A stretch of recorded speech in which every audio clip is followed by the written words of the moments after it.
আজি মনটো বৰ ভাৰাক্ৰান্ত কিয়নো এজন প্ৰেমিকাই প্ৰেমিকক কেনেকৈ দুখ দিব পাৰে কষ্ট দিব পাৰে যন্ত্ৰণা দিব পাৰে বেদনা দিব পাৰে এই ভিডিঅ'টো শেষলৈকে চালে আপোনালোকে নিশ্চয় গম পাব প্ৰেমিকাই প্ৰেমিকক কেনেকৈ এটা সম্পৰ্কৰ পৰা দূৰত ৰাখিব পাৰে সো ভিডিঅ'টো ষ্টাৰ্ট কৰোঁ যেতিয়া আমাৰ দেখা হৈছিল প্ৰথমবাৰ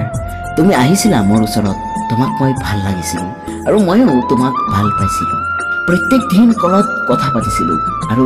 কেনেবাকৈ যদি দেখা হয় তুমি ৰাতিটো দেৰিকৈ হৈছিলা নাজানো তোমাৰ মনত কি আছিল মই যদি কেতিয়াবা খং কৰোঁ তুমি বুজাইছিলা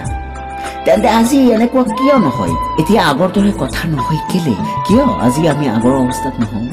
আৰু কিয় মোৰ হাতটো তোমাৰ হাতত নহয় এনে নহয় যে মই তোমাক কেতিয়াও বুজোৱা নাই কিন্তু তুমি মোক সম্পৰ্কত ৰখাৰ চেষ্টাও কৰা নাই মই মন লগাইছিলোঁ আৰু তুমি দিমাগটো লগাইছিলা যদি সঁচা কওঁ তেন্তে মই বহুত কষ্ট পাইছোঁ আৰু মই প্ৰেমত পৰি পকি গৈছোঁ একেবাৰে পকি গৈছোঁ মই জানো মোৰ মনটো কোনেও নুবুজে